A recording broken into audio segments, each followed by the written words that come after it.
other types of equations. So far we have learned how to solve linear and quadratic equations. Now we study other types of equations, including those that involve higher powers, fractional expressions, and radicals. When we solve an equation that involves fractional expressions or radicals, we must be especially careful to check out final answers. The next two examples demonstrate why. All right, so here is the first one.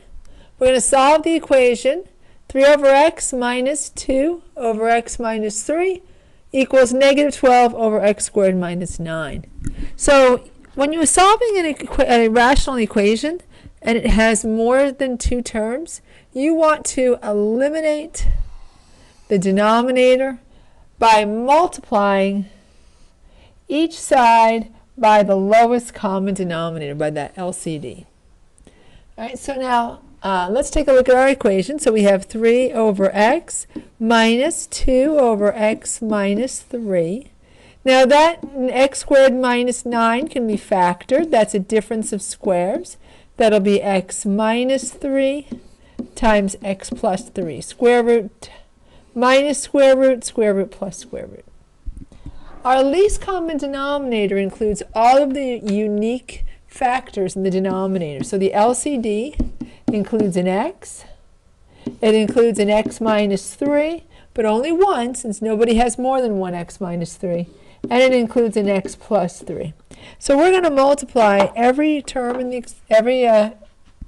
expression, in the equation, by the least common denominator, which is x times x minus 3 times x plus 3.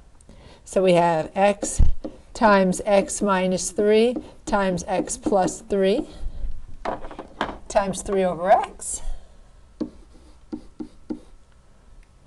And be careful with that minus sign. Do plus negative 2 so that you don't lose that. And so the negative 2 over x minus 3 needs to be multiplied by x times x minus 3 times x plus 3. And finally, the negative 12 needs to be over x minus 3, x minus 3 times x plus 3. Yeah. Couldn't see the denominator there. My cord is getting caught. And so that one needs to also be multiplied. Let me move this down a little bit. By x times x minus 3 times x plus 3. So now we can reduce. In the first fraction, we'll cancel out the x's. So this would be 3 times x minus 3 times x plus 3. The next term, we're going to cancel out the x minus 3, so that's going to be plus a negative 2. So you would have run into trouble if you don't remember to rewrite that as plus a negative 2. You might run into trouble remembering to distribute. So we have negative 2 times x times x plus 3. And then lastly, in the last one, this will all cancel. So we have equals negative 12x. All right, so now we're going to simplify. We're going to get everything on one side and factor. Let's see if we can factor. X minus 3 times x plus 3, that's just going to be a difference of squares. So, and I'm going to distribute the 3 at the same time. So this would be 3x squared. And that would be minus 9, but times 3 will be minus 27. So we want to just get, we've got rid of the denominator, right? We want to just expand our numerator and get all the like terms together, and then to factor, or to use quadratic formula, or to solve using completing the square, all the terms are going to have to be on one side. So we have 3x squared minus 27, and then minus 2x, so we're just distributing. And that's minus, so this here, minus 2x, is times the x and times the plus 3. So that would be 2x squared minus 6x equals negative 12x. So let's combine like terms. We've got a 3x squared minus 2x squared. So that would be an x squared. We've got a negative 6x, but we're going to add 12x to both sides to move that term over. That's going to give us a positive 6x. and then we have a negative 27. Now in this case we could factor. Multiplies to give us negative 27, adds to give us positive 6. Well, that's going to be 9 times negative 3. So using factor by grouping, that would be x squared plus 9x plus negative 3x minus 27. We could factor out an x. We'd be left with x plus 9. Factor out a negative 3. And negative 3x divided by negative 3 is an x. And negative 27 divided by negative 3 is a 3. Is a 9. I don't know if they're going to 3 cubed or something.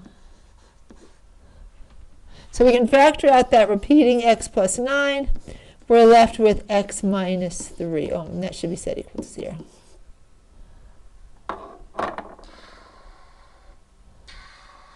Let's move that over. And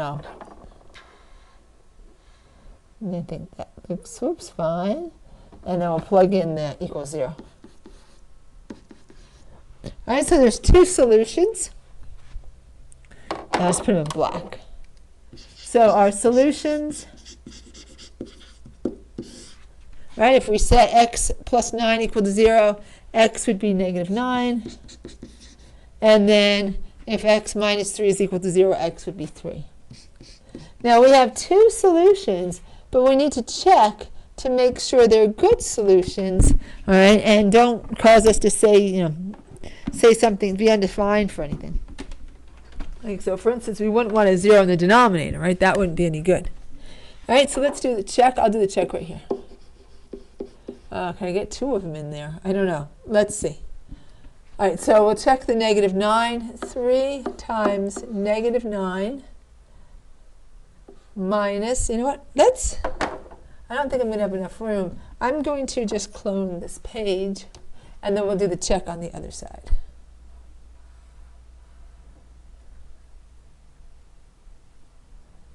Okay.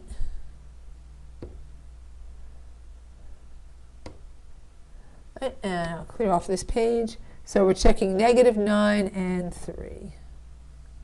Clear ink.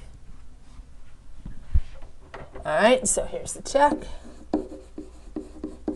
So x equals negative 9. We have 3 divided by negative 9 minus 2 divided by negative 9 minus 3 equals negative 12 divided by negative 9 squared minus 9. All right, so that would be negative 1/3 minus, all right, so that's going to be 2, and that's going to be a negative 12. So those negatives are going to cancel. That's going to be a plus. And that'll be negative 12. That'll be 81 minus 9. So we need a common denominator here. Let's finish subtracting. Negative 1/3. That'll actually reduce to positive 1/6 equals negative 12 over 81 minus 9. That's going to be 72. Oh, we can reduce a little bit more, right? Negative 1/3 plus, actually, let's get the 1/3 and the 1/6.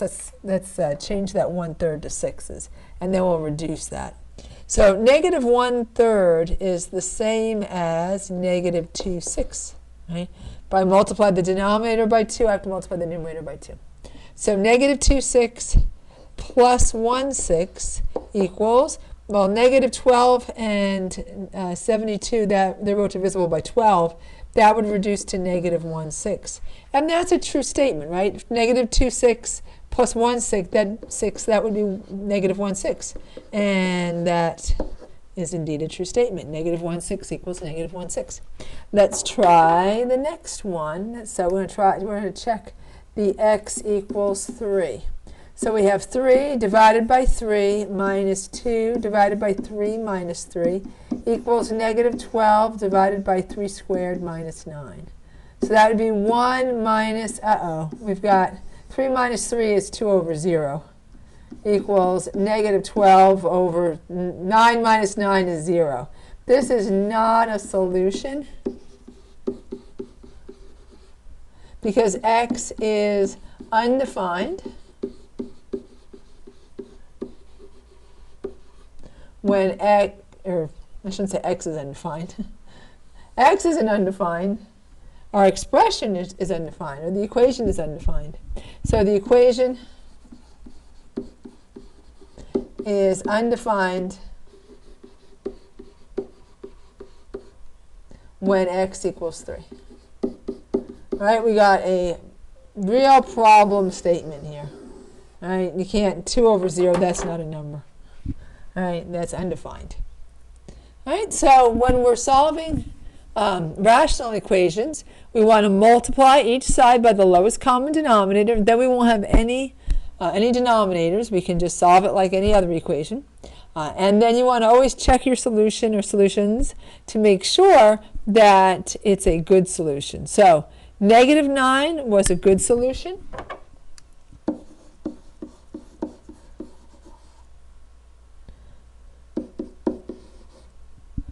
Because 3 was what's called an extraneous solution, which means we did everything right, and but when we checked our solution, we got a false statement. So it's not really a solution. It just looked like it was. All right, and I think I'm going to pause here, and then in the next video, well, you'll do an example, and in the next video, whoops, did I erase the wrong page? Or I just have a lot of them. Looks like I got 3 of them. And in the next video,